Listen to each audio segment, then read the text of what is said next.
countries following us and providing main battle tanks to Ukraine.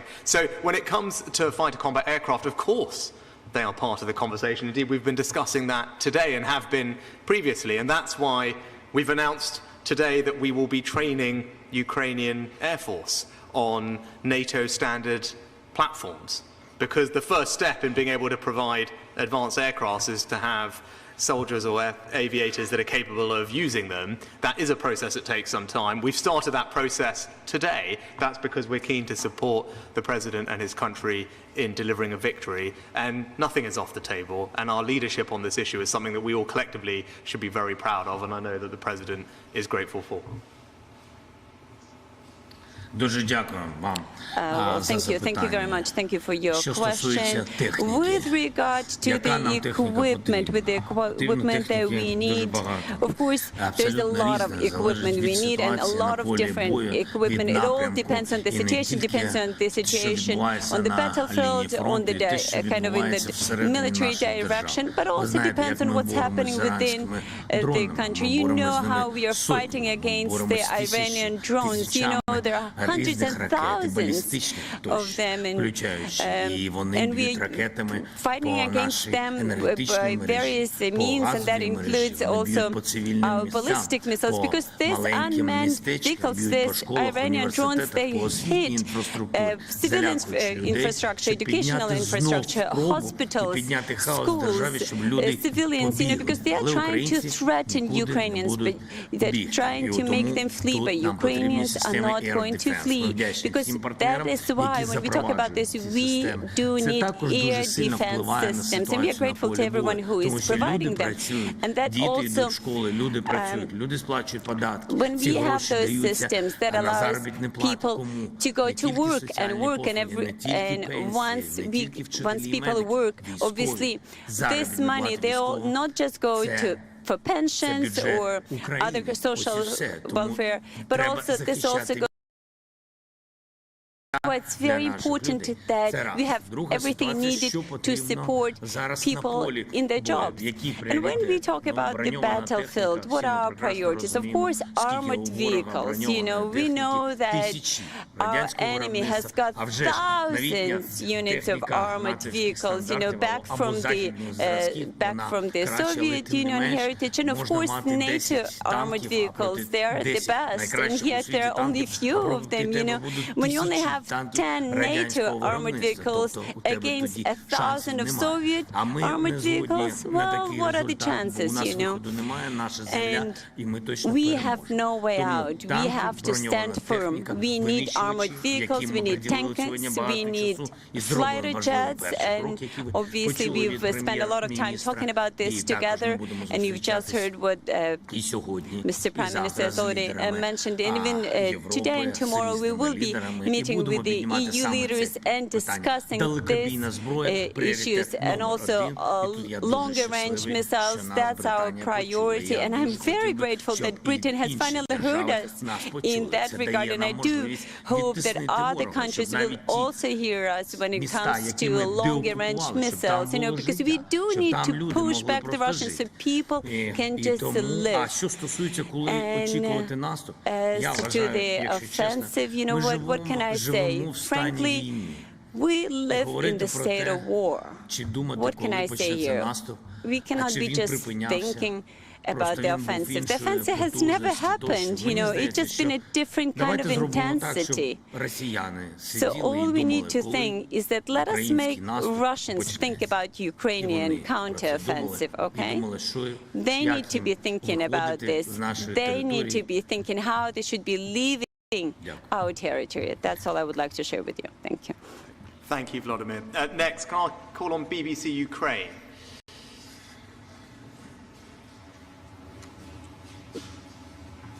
Вітаю, пане президенте. Дякую за ваш приїзд. Я б вас хотіла обійняти і подякувати, але не можна. Але не зустрінете.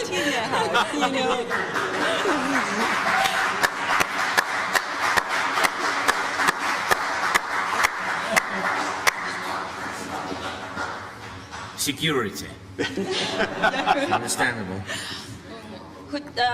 My question is to you. Mr. Sunak, you know that Ukrainian soldiers, they are dying every day. Don't you think that that decision about warplanes is taking too long? And and the other question is, what are your steps to clear the reputation of London as a city that is still laundering Russian money? Thank you. Thanks. So I think you heard from the President's previous answer, Natalia, about the very immediate needs, and that's air defense and long-range missiles. And that's the conversation that we've been having most recently about how can we provide air defense to protect the Ukrainian population. That has been the thing that we've talked about probably most in all of our conversations, which is why we've provided thousands of surface-to-air missiles and air defense systems, and will continue to do so, and more are coming over the next few weeks. And as the President said, probably the most crucial capability right here and now is main battle tanks, which we led on, but also those long-range missiles. I think that and all the talking that we've done and the planning for how we can have decisive victory on the battlefield and make progress, it requires long-range missiles, which currently the range is not there. And again, that's the conversation that we've been having, and again, we hope that Britain can lead. But when it comes to protecting soldiers, I think we feel very acutely the tragedy and the hardship that your country and your countrymen are going through. And we've both had the privilege of meeting some of them today. I've met some of them in the past, and their bravery is inspiring. It's awe-inspiring to see, as I have, the ordinary citizens, young men and women who are fighting to defend their country and being trained to do so here. And they go with not just our wishes and our training, but they go with our full support, with all the equipment that we can continue to provide them, and will continue to do so. But rest assured, we are here with you, with your people, and continue to provide you with whatever we can to ensure their safety and indeed their success. Thank you. And with regard to sanctions, I think as you saw at the beginning of this conflict, I used to be the finance minister, and we put in place, the President talked about it earlier today, probably the most extensive and forward-leaning sanctions package of any country at the beginning of this conflict, to demonstrate very clearly that Russia's aggression was unacceptable, and we would punish them in every which way we could. We've announced further sanctions today, but continually when it comes to sanctions, we have, I think, led.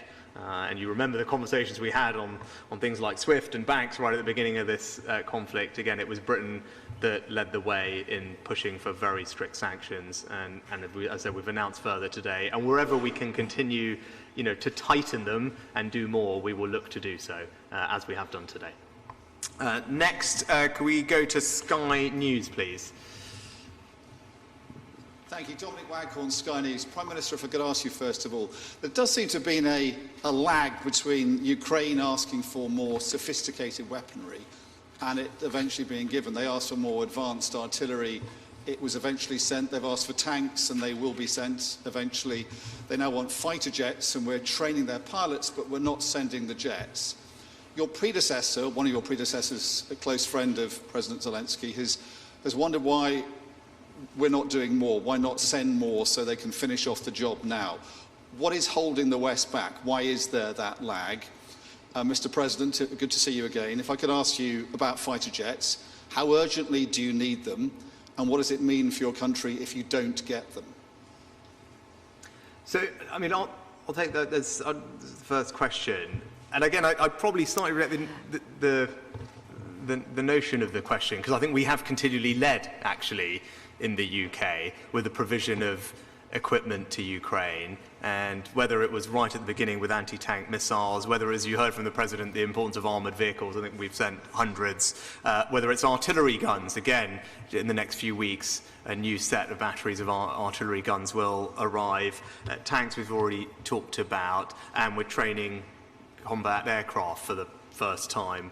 Indeed, actually something that we should have probably been doing a long time ago, because we have a long-standing training relationship with Ukraine that predates the war. But that is something, as we look forward, we'll want to continue to do more of, as we want to make sure that the Ukrainian armed forces are trained on NATO standard equipment, and there's greater interoperability between Ukraine and NATO, which is very much something that we've been discussing. So I think actually we've continued to be on the forward-leading edge of it, and we're providing things as quickly as we can. The Challenger tanks are going to be on the battlefield, as I said, in a matter of weeks. I mean, you've seen the Ukrainian soldiers are being trained on them as fast as we can, and we're providing them as fast as we can, and we know that they will make a difference. And I think the President would tell you, we've been having conversations for the few months that I've had this job, and relatively rapidly after we discuss what is necessary, Ukraine sees that we do respond, and then we galvanize others to respond too. That's what we have done, and that's what we'll continue to do. Thank you very much. And I would like to be honest with you here. In the history of this war, there are several pages, and one of these pages, so in fact, even sections, maybe in this war, has been a very special section for our warriors, and also Great Britain providing equipment. And here we talking about Javelin lines as well.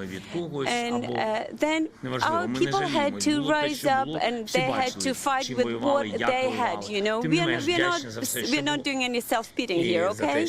What they had, they were doing, and we were just grateful for whatever we were getting. And then we turned another page, and then we turned into we all turned into fury because Russians were just killing and murdering people, and they were raping people, and we were ready to have anything and use any kind of weapons just to destroy them. And then we turned another page, artillery.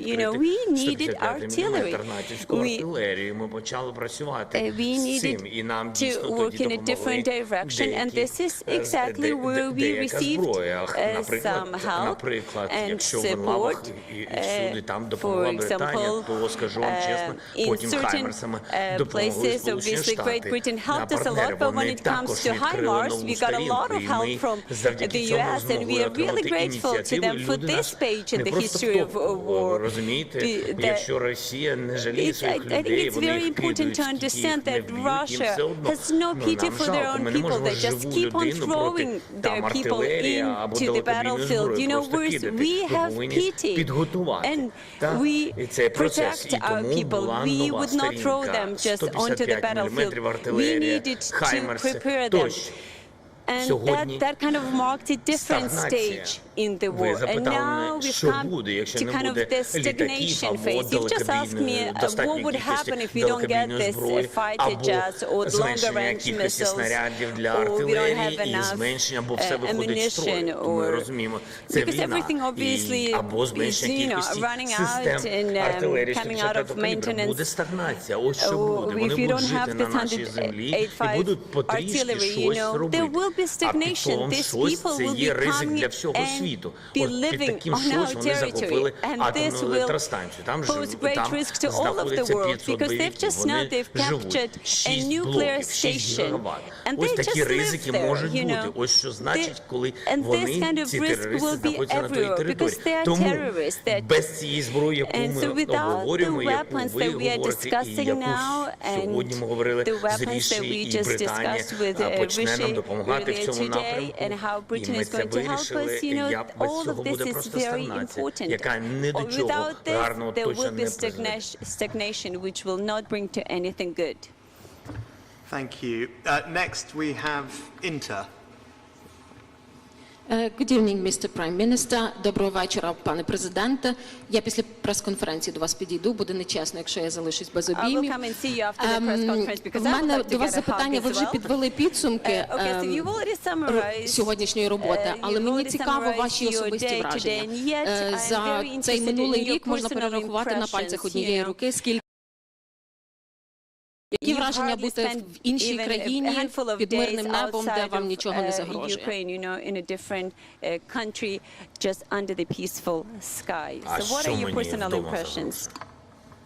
And what threatens me back at home? Це другий виїзд спочатку повномасштабної війни. Yes, this is my second visit outside of Ukraine after the beginning of the Russian Повинен був зробити invasion. дві важливі And речі. you know what? I had to do Перше, two це я important повинен був things. бути And first of all, вдячним від всього I нашого had to народу, express народу our Британії, deep gratitude керівництву of all the Британії Ukrainian і всім people, to людям, the які people of на Great цій землі Britain, допомагали, to the щоб ми не government of Great втратили Britain, ту to землю, everyone нашу who have been землю, helping яка us нам to keep our land, вона to make sure рідна. that we don't lose it, І because чому this is така our активна land, which Британія? is dear to Тобто us. тут And не прості I люди, think вони it's так, amazing вони that так до Great нас Britain has been відносяться. so active in this fight. І я за це And вдячний. Я truly, вважаю, що I am не можна забувати grateful. все, що було всі ці We місяці. should not be forgetting І в будь-який everything момент what ми we've могли gone through all втратити of свою these незалежність. months. І At поруч з any нами point we could have йшли, lost our independence, and на жаль, yet, не батальйони друзів або партнерів, all of that але time we haven't були had потужні battalions, партнери. unfortunately, Британія одна battalions із of лідерів, friends and allies, but і yet we had a тому very наша strong вдячність, unit вона of friends, доречна, і вона partners, повинна allies, and бути. Great Britain has Будемо вважати, has я stood as не our знаю, чи було її ally достатньо. and friend here. Я не And знаю. Але те, що ми I можемо also would like зробити, ми робимо. to Ми say повинні that це робити і не whatever забувати, we хто can був do, з тобою з we першого should be дня doing. And this is війни. what we are Бо trying to війна do. і We are trying перемога, to remember яку who ми has been with отримуємо us from the обов'язково, very first вона day ж of не в the один war. день приходить. You know, Це because we will get this victory, накопичилось but it перших just doesn't happen днів. І overnight. наші військові, і наші And партнери, our, наш народ our і warriors, our ось partners, our ключові people, those речі, are the key, ключові речі, how would I put які it, посилювали probably, those are нашу the спроможність key побороти aspects that ворога. Але війна helped ще не us to be закінчилась. strong and І to тому push back є the друга enemy, причина. yet the war has not ended. Важка артилерія. And then Важка there is артилерія another reason це, напевно, сьогодні Why I'm here with this visit, and те, що ми that's маємо, the мій приїзд. Heavy Ми artillery, повинні and that's why I'm використовувати here, все, що you ми know. можемо, I'm here приїхати і again. говорити We have to відкрито do what з we can do. партнерами. We have to come and we talk. We have to talk openly. Я We президент have to be воюючої frank. держави, я повинен зробити все, I'm щоб the president of the country, максимально which is партнери, fighting now for на the яких ми independence. And that's розраховуємо, why I have to do надали нам everything possible to make потужності і sure that посилили our нас partners на полі бою. give everything they can Інших причин, to окрім strengthen us on the вдячності battlefield. і зброї, So those are just two у мене reasons, немає. you know, Хоча gratitude Лондон and дуже weapons. красиве Although, місто, yes, але немає London is часу. a very beautiful city. It's a shame I don't have time. Right, and lastly, Harry, the Sun. Thank you, Prime Minister. You say that Britain led the world rightly on training Ukrainian troops, on providing arms, and you yourself on tanks. But there does seem to be a reticence to break ranks with the Western allies on jets. Are you personally willing, as Prime Minister, if you can, to send Ukraine some of our Typhoon fleet? And Mr. President, on behalf of millions of Sun readers, I'd just like to say welcome and Slava Ukraini. Boris Johnson says there's no conceivable reason for Britain and the West not to send you jets. What are the reasons that they're telling you privately, and are those reasons credible? Thank you very much, both. Thanks. So I think you're totally wrong to say that there's been any reticence. Actually, we were the first G7 country to provide main battle tanks. We were also the first country to provide serious arms to Ukraine at the beginning, and we have genuinely led other countries, and that's something we should all be very proud of. And when it comes to the quantum of our support, second only to the United States last year, and again a commitment to provide the same or more this year.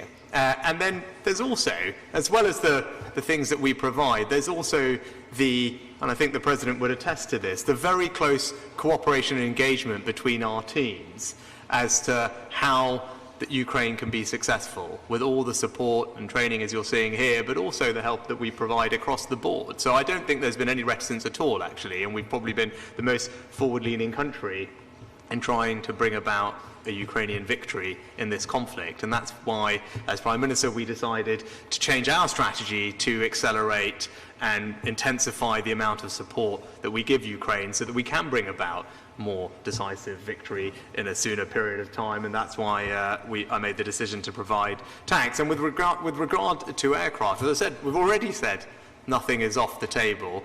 And the first step on that has to be to have people who can fly what are very sophisticated pieces of kit. I mean, if you take someone who's brand new for a fighter jet, as Volodymyr would also say, it takes 3 years. Now, obviously, that's not what we're working with because Ukraine has existing fighter pilots.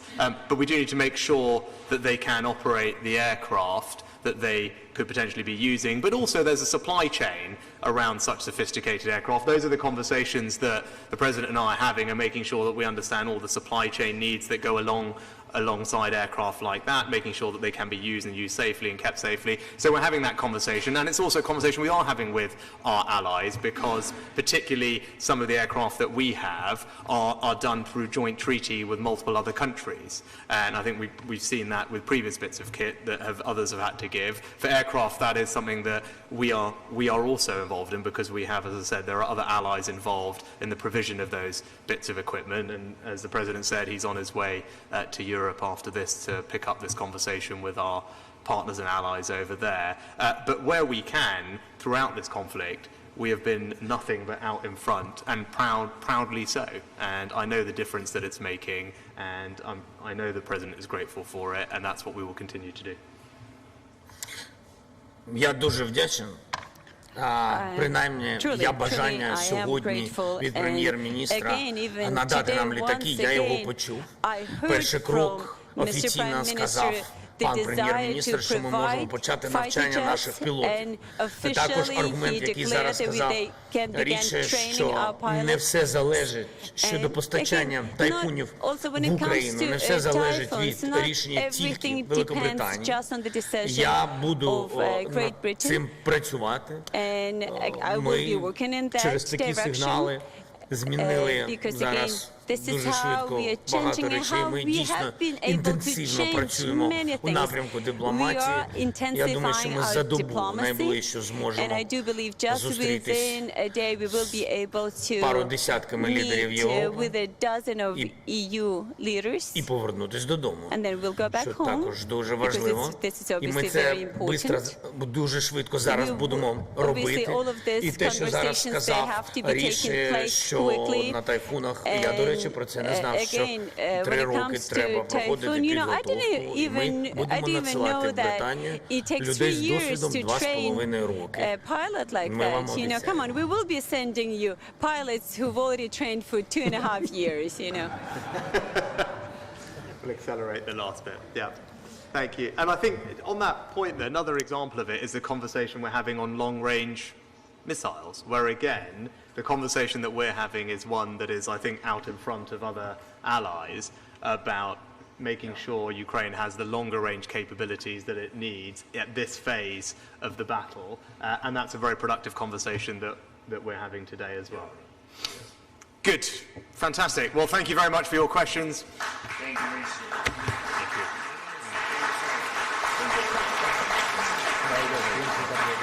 you.